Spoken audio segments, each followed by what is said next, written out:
Dragii mei, sunt bucuros să fim din nou împreună la o nouă ediție a emisiunii Unde ești libertate? După ce am vorbit despre emoțiile care pot aduce amărăciune în viața noastră, vă invit să abordăm problema relației dintre libertatea spiritului și sentimentele noastre. Dragii mei, cred că la începutul dezbaterii noastre de astăzi ar fi bine să evidențiem ce diferență este între emoții și sentimente.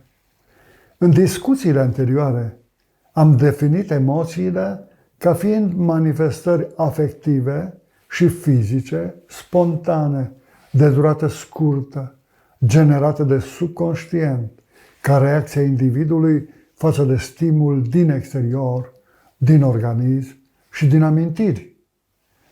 Sentimentele sunt stări afective superioare, cu o durată mai lungă decât a emoțiilor, care persistă în gândurile noastre. Chiar dacă sunt declanșate de același tip de emoție, sentimentele sunt subiective, fiind diferite de la individ la individ.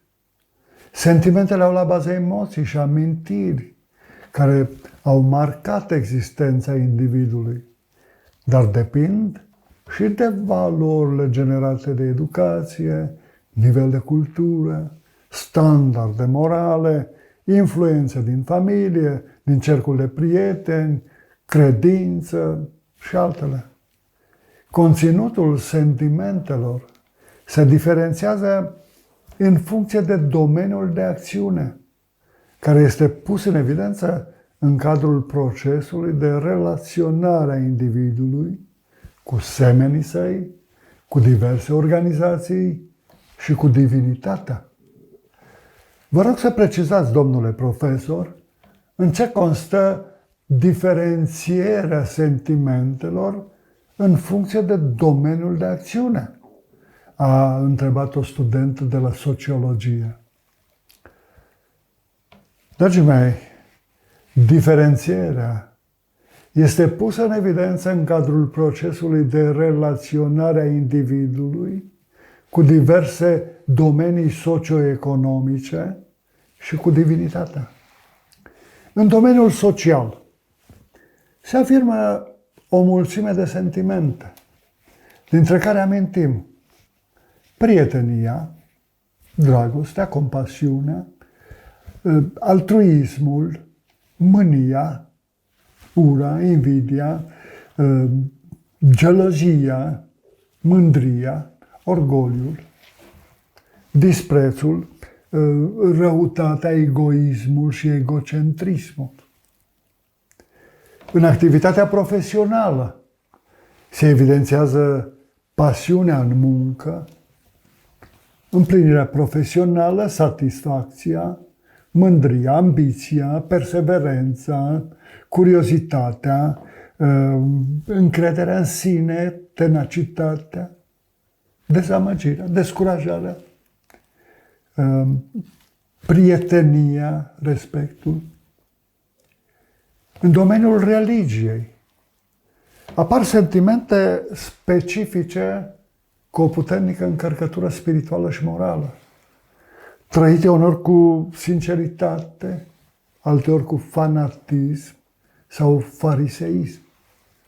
Cele mai cunoscute sentimente religioase sunt credința, nădejdea, dragostea slujitoare sau agape, oferită necondiționat, pacea, fericirea părtășiei cu semenii și a comuniunii cu Dumnezeu, smerenia, evlavia, încrederea în promisiunile divinității, îndelungă răbdare, blândețea, bunătatea, altruismul, compasiunea. Domnule profesor, ne puteți împărtăși câteva alternative de gestionare a sentimentelor? A intervenit un student participant la dezbatere. Da, dragii mei, gestionarea sentimentelor negative este o necesitate absolută dacă dorim ca acestea să nu devină patologice. Se întâmplă prea des ca sinele nostru să ia decizii greșite, fără să analizeze cu răbdare, cu obiectivitate și responsabilitate glasul vocii interioare, care în numele firii noastre pământești, adică a poftelor trupului de carne, ne face tot felul de propuneri trăznite, propuneri imorale, prostești, cu efecte negative asupra comportamentului nostru social. Gândurile, emoțiile și sentimentele negative vor dispărea sau își vor reduce semnificativ efectul dacă sunt gestionate de către spiritul nostru cu responsabilitate și curaj, apelând la puterea minții, la puterea voinței, a conștiinței morale, la călăuzirea și ajutorul divin, bineînțeles dacă dorim. Prin lupta cu situațiile dificile, spiritul nostru dobândește abilități în managementul sentimentelor. Ca urmare, noi devenim din ce în ce mai calmi și siguri pe noi în mijlocul încercărilor vieții, mai optimiști, cu inițiativă, receptivi la nou și ușor adaptabili. În arhitectura relațiilor pe care le avem cu ceilalți, este extrem de important să cunoaștem motivațiile sentimentelor noastre, în special a celor negative. Să știm ce dorim, să știm ce așteptări avem de la propria persoană și de la alții. Să vedem prin ce modalități ne-am putea elibera de hegemonia unor procese psihice afective care ne știrbesc din libertatea de gândire și acțiune.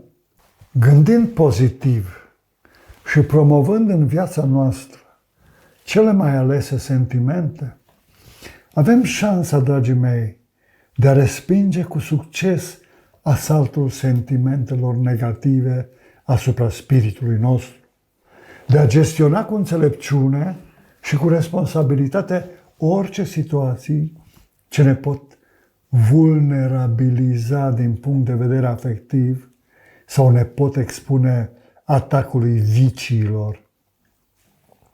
De multe ori așteptăm să fim tratați de către ceilalți cu sentimente de prietenie, de respect, de toleranță, de răbdare, dragoste necondiționată, blândețe, bunătate, uitând că același lucru așteaptă și alții de la noi. Dragii mei, timpul acordat întâlnirii noastre de astăzi a expirat. Mulțumesc pentru atenție și vă dau întâlnire săptămâna viitoare la o nouă ediție a emisiunii Unde ești libertate?